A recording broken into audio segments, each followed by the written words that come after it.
Okay, get ready, because today we're diving into a topic that's really kind of blown my mind, honestly. We're talking about supplemental mobile coverage by satellite. Or SMCS for short. SMCS, yeah. Imagine this, right? You're out hiking. In the middle of nowhere. Exactly, miles from civilization, 0 bars on your phone. Absolutely no service. And then, bam, you can send a text. Enough like that. All thanks to satellites. It's pretty wild. And we've got a whole stack of documents here from Innovation, Science, and Economic Development, Canada, ISD, and they're proposing this whole new framework for how this could work in Canada. Yeah, it's really fascinating to see how this technology is evolving and how governments are trying to figure out how to regulate it, balancing this new innovation with the services that are already out there and, of course, keeping in mind what people actually need. Right. Exactly. So we're going to break it all down for you, take all this complex stuff, and make it easy to understand. We'll unpack the technical jargon, look at the benefits and challenges, and hopefully leave you with something to think about. But first, gotta start with the basics. I mean, why do we even need SMCS? Don't most Canadians already have cell service? You'd think so, right? I mean, we live in a pretty connected world. But the reality is, while 99.7% of Canadians have mobile service where they live, that coverage, well, it drops off significantly. Oh, really? Yeah, when you venture out onto those major roads and highways, coverage drops to only about 87.7%. Wow, that's a big difference. Yeah, it means a lot of people are driving through areas with no signal. And it's not just an inconvenience, it's a real safety issue. And I bet it's not just highways either, right? What about people living in rural and indigenous communities? You're absolutely right. Those communities often face the biggest challenges when it comes to reliable mobile coverage. And that lack of access can really impact things like economic growth, even healthcare. Yeah, it's a huge deal. So how is SMCS different from like those satellite phones we've seen in movies, those clunky things that only seem to work in emergencies? It's a great question. So traditional mobile satellite services, or MSS, operate on specific satellite frequencies, and you need a special device to use them. Yeah, those big bulky phones. Right, and they can be expensive, often only used for one purpose. Right. SMCS is different, though. It aims to use the existing mobile spectrum. Okay. And get this, it would work with your everyday smartphone. Wait, so theoretically my phone could connect directly to a satellite? Exactly. That's mind-blowing. How does that even work? It's pretty cool. Instead of your phone connecting to a cell tower on the ground, it would send its signal up to a satellite orbiting the Earth. That satellite would then relay the signal back down to Earth. Basically, it's extending the reach of the mobile networks we already have. That's incredible. So that's SMCS in a nutshell. Yeah. But it sounds like a pretty complicated system to, regulate. Seems like a lot of moving parts. Oh, definitely. ISD's goal is to encourage this new technology to develop, but also make sure it doesn't negatively impact the mobile services that Canadians already rely on. It's a tricky balance. So let's dive into the details here. What are some of the key points that ISD is focusing on in their proposal? Well, they've laid out four main goals: expanding mobile coverage, especially those underserved areas we talked about, promoting competition among providers, improving the overall reliability of networks, especially during emergencies, and encouraging innovation in the whole field of satellite technology. And to achieve these goals, they're proposing a new licensing structure for SMCS. A new licensing structure. What would that look like? Well, they're suggesting separate licenses for the satellites themselves and then the Earth stations. Earth stations. So wait, that's my phone. Exactly. Your phone would be considered an Earth station in this scenario. So it's not like one company would control everything from like space to your pocket. No, not at all. ISED is proposing that mobile providers would actually need to have agreements with satellite operators to ensure everything works smoothly and there's no interference. Makes sense. And I imagine those licenses wouldn't just be giving out to anyone, right? Are there any restrictions on like where these satellites can operate? You're already thinking like a regulator. They're proposing that licenses be tied to specific geographic areas and frequency blocks. And these would be the same frequency blocks that are already allocated to mobile providers. So it's all about making sure SMCS works with the systems we already have, not against them. That's right. Integration is key. Okay, but wouldn't these satellite signals potentially interfere with things like radio telescopes? Those telescopes are designed to pick up incredibly faint signals from space. It's a great question, and yeah, it's one that Bias acknowledges in their proposal. They recognize that there's a potential for SMCS signals to disrupt radio astronomy observations, especially in the 608, 614 megahertz range. So what's the solution? Are they just going to sacrifice scientific discovery for better cell service? No, not at all. They're proposing that all SMCS satellites comply with international recommendations for radio astronomy protection, specifically the guidelines set by the International Telecommunication Union. So they're saying, hey, science community, we hear you. We're going to do everything we can to make sure these new satellites don't mess with your research. That's a good way to put it. They're really trying to find that sweet spot, that balance. But here's another challenge I see. What about signals crossing borders? What happens when someone drives across the border and their phone needs to switch from, say, a Canadian satellite to an American one, or vice versa? Wouldn't that create a whole mess of interference issues? Another great point. And ISD knows it's a tricky one. After all, those satellite signals don't just stop at the border, right? So they're advocating for close coordination with other countries, especially our neighbors to the south, to make sure those signals don't clash. It sounds like a diplomatic tightrope walk. You could say that, but it's clear that ISD is trying to be proactive, anticipate these challenges. Okay, so they've got potential interference with radio astronomy covered, and they're thinking about those cross-border issues. What other questions are they trying to answer with this proposal? Well, one of the big questions is how this whole SMCS thing will impact those existing mobile providers and their commitment to expanding coverage. Yeah, that's a good point. I mean, if they can just beam a signal down from space, why even bother building those expensive cell towers, especially in those hard-to-reach areas, Exactly, and that's a concern ISD shares for sure. Okay. They don't want to see a widening of that digital divide, Right. Between urban and rural communities. Right. To avoid that, they've proposed that SMCS coverage, at least initially, wouldn't count toward the deployment obligations that those mobile providers already have. So, if a provider is required to cover, say, 90% of a certain area with their network, Right. they can't just launch a satellite and say, mission accomplished. Exactly. It's a way to ensure that those providers stay committed to building out their terrestrial networks, even in those, challenging areas. It's a good point. It's like encouraging a balance between the two approaches, right? But let's talk about emergencies for a second. Isn't one of the big selling points of SMCS its potential to improve access to emergency services in remote areas? Absolutely, yeah. It could be a game changer. Imagine you're hiking in a remote area, you fall and injure yourself. Oh, no. There's no cell service. Classic horror movie setup. Right. But you can still call 911 because your phone can connect to a satellite. Okay, that would be amazing. That would be life-saving, literally. For sure. But wouldn't that require, any mobile provider to be able to connect to any satellite, regardless of, their agreements and stuff? How would that even work? That's actually one of the more complex parts of this whole proposal. Okay. Ensuring that 911 access for everyone, no matter who their provider is, raises some tricky technical and regulatory questions that ISD is still figuring out. I can imagine. A big challenge is, how do you route those satellite-based 911 calls to the correct emergency responders? Yeah, because right now it's all based on, the nearest cell tower. Right, exactly. But with satellites, that location data could be, I don't know, a lot less precise. Yeah, a satellite could be hundreds of miles above Earth. Right. So how do you pinpoint that caller's location accurately enough to get the right help there? Yeah. It's something they're working on, definitely. They're also looking at how to integrate emergency alerts into this whole SMCS framework. Oh, that's interesting. So people in remote areas could receive those alerts about, severe weather, other emergencies, even if they don't have traditional cell service. That's the goal. But again, there are challenges. Right. You wouldn't want someone in Nova Scotia getting an alert about a wildfire in British Columbia, right? Oh, that would be confusing. So they need to figure out how to, target those alerts effectively. Okay, so there are definitely some things to work out on that emergency services front. Yeah, for sure. What about roaming? Should mobile providers be required to offer roaming on each other's SMCS networks, just like they do with their terrestrial networks? Another big question. Yeah. And ISD is actually looking for public input on this one. Oh, interesting. They've put out two options. Either implement mandatory roaming, but after a 5-year transition period. Okay. Or just don't require it at all. There are arguments on both sides. Yeah, I can see that some people would say mandatory roaming is essential, right? To Right. have a truly seamless Yeah. nationwide network. But others might say, hold on, it's too early. This tech is brand new. Exactly. And ISD is trying to gather as much information as possible before they make a decision.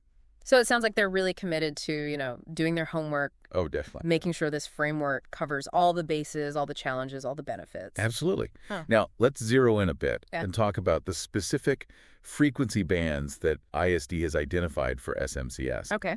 They've highlighted 6 bands, each with its own, unique characteristics and existing users. Okay, so we're getting into the nitty-gritty now. What are these magical frequency bands? All right, so the 6 bands are 600 megahertz, 700 megahertz, 800 megahertz cellular, AWS-1, AWS-3, and PCS. Wow, okay. These bands are already, heavily used for mobile services here in Canada. So ISD is proposing to add SMCS on top of these existing bands. Yes. Why these particular bands, though? Well, for a few reasons. Firstly, these bands are already optimized for mobile communication. Okay. Things like signal range and penetration make sense to leverage that existing infrastructure. Right. Use what you've got. Exactly. Plus, there's a whole ecosystem of devices and equipment that already operate on these frequencies. So it's all about maximizing efficiency, compatibility. Smart, right. Yeah, very smart. But you might be wondering how adding SMCS to these already crowded bands would impact those existing users. Yeah, that's a good point. It's already crowded up there. It is. Like rush hour on the Spectrum Highway? Exactly. So ISED is proposing to use a combination of approaches to manage these shared resources. Okay. For example, in some cases, they're suggesting using a framework called the Access Licensing Framework, Okay. which basically aims to open up unused spectrum in rural areas. So it's like finding those little pockets of unused space and putting them to good use. Exactly. And in other cases, they're proposing to rely on existing regulations and displacement policies to make sure SMCS can coexist with those, legacy users. Sounds like a delicate balancing act for sure. It is. Let's look at some specific examples. Okay. So in the 700 megahertz band, Okay. a portion of that is dedicated to, public safety broadband Okay. used by first responders. Right. So like police, fire, ambulance. Exactly. And obviously you wouldn't want SMCS signals interfering with those critical communications. Absolutely not. That could be disastrous. Yeah. So IS8 has specifically stated that they would not use those portions of the 700 megahertz band for SMCS. Makes sense. Those first responders need to have a clear channel. They do, for sure. What about the other bands? Are there any other interesting examples of how they're planning to manage potential conflicts?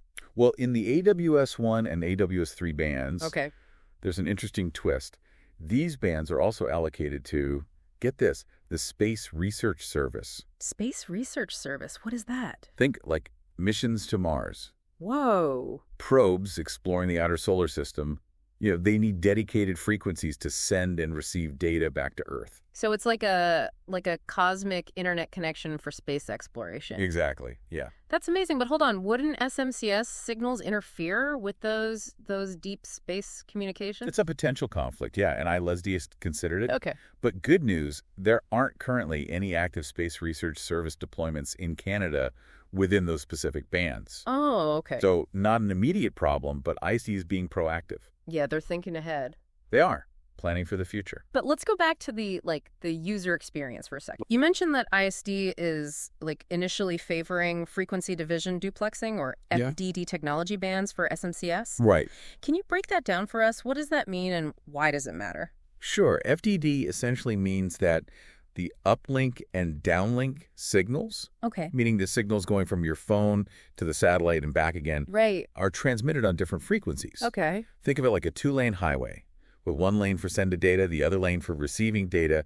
This helps minimize interference and ensures smooth communication. Okay, separate lanes for cosmic traffic. Exactly. Got it. But why is FDD preferred over other technologies like time division duplexing, TDD? Good question. So with TDD, Okay. the uplink and downlink signals share the same frequency, Okay. but are transmitted at different times. So think of it like a single-lane highway with traffic flowing in both directions, controlled by a traffic light. Okay.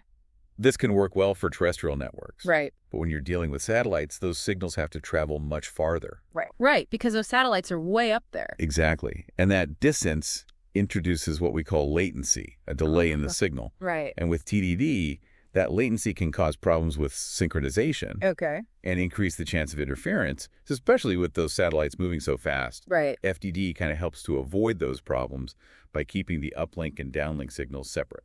So it's all about quality and reliability of the connection, even over those vast distances. Exactly. Makes sense, but I imagine technology is constantly evolving. Is I open to revisiting this decision in the future if TDD becomes more feasible for SMCS? Absolutely, yeah. They acknowledge that TDD might become a viable option as technology improves, and they're definitely keeping an eye on those developments. So it's not a hard no, it's more like a not yet. Exactly. I like that flexibility. It seems like they're really trying to, embrace innovation, Yeah. but also make sure this technology works for everyone. That's a great way to put it. So we've covered a lot of ground here, the technical aspects, Mhm. the benefits, the challenges, the specific frequency bands. Uh-huh. But at the end of the day, this is about people, right? Connecting Canadians, improving lives. So let's talk about that human side of things. Okay. What are some of the potential social and economic impacts of SMCS, especially for those in rural and remote communities? I mean, it's pretty amazing to think about how SMCS could actually bridge that digital divide and just open up so many possibilities for people in those areas. It really could be transformative. Think about it. Yeah. Students being able to access online courses, Right. entrepreneurs launching businesses, Yeah. healthcare professionals, connecting with patients. Yeah. All without having to worry about whether or not they have a decent signal. Exactly. And it's not just about economic opportunities either. Right. SMCS could also enhance safety and security in those remote areas. Think about search and rescue operations. Oh, stop. Wildfire monitoring. Oh, yeah. Even just being able to call for help if your car breaks down in the middle of nowhere. These are all things that, honestly, a lot of Canadians probably don't even think about because they just take reliable cell service for granted, You're absolutely right. And that's why it's so important to really consider the social impact of this technology. Yeah. It's not just about downloading movies faster. Right. It's about connecting people to those essential services and opportunities. We've talked about the potential benefits, but are there concerns? Are there people pushing back against SMCS? There are, and for valid reasons. Okay. Some environmental groups, for example, have raised concerns about the impact of launching so many satellites. What kind of impact? They're worried about space debris, increased carbon emissions from launches, Okay. even the potential for light pollution that could interfere with astronomical observations from Earth. That's a good point. It seems like with any new tech, there's always that risk of unintended consequences. That's true, but it's encouraging to see that ISTE is taking these concerns seriously. They're emphasizing the importance of sustainability in all aspects of SMCS. So it's not just about launching these satellites and forgetting about them. No, not at all. There's a responsibility to, manage their life cycle. Right, minimize their environmental impact. And are they actually doing anything about that? Oh yeah, they're not just talking about it. Okay, good. They're working with the space industry to develop best practices and standards, to make SMCS as environmentally friendly as possible. Things like fuel-efficient propulsion systems, using darker coatings on the satellites to reduce light reflection, even planning for how to safely deorbit satellites at the end of their life.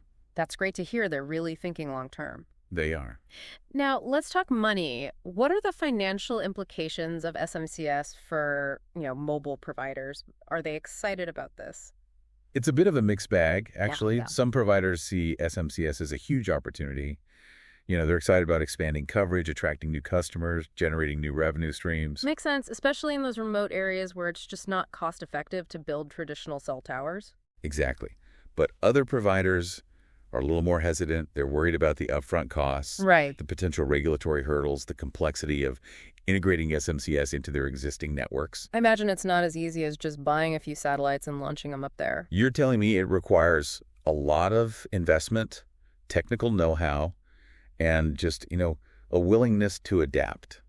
And there's always that risk that the technology won't work as well as they hope, or that people just won't use it. That's right. It's a gamble. So there's a lot of uncertainty, Definitely. and providers are really weighing those potential rewards against the risks. Yeah. And it's not just the providers who are hesitant. Investors are watching this closely, too. They want to see a clear path to profitability. So high stakes, high reward. You got it. It sounds like if SICS takes off, this could really shake things up in the telecom industry. No doubt about it. And that's what makes this whole discussion so interesting. Yeah. It's not just about technology. It's about economics, politics, the environment. It's about how we connect as a society. So as we wrap up our deep dive into the world of supplemental mobile coverage by satellite, what's the takeaway message? What should our listeners be thinking about as this technology develops? Well, I think it's important to remember that this is a complex issue. There are no easy answers. There are benefits. There are risks. And we need to have an open and honest conversation about all of it. Yeah. ISD is doing their part, laying out the questions, asking for public input. Now it's up to all of us to engage in that conversation and help shape the future of connectivity in Canada. Couldn't have said it better myself, and for those of you listening, remember, your voice matters. It does. Whether you're excited about SMCS or have some concerns, make sure you share your thoughts with ISED and your elected officials. This is a decision that will affect all Canadians, so let's work together to find a solution that benefits everyone. Well said. It's an exciting time to be following this issue. It is. I can't wait to see what happens next. It's definitely a topic worth keeping an eye on, and until next time, keep exploring and stay curious.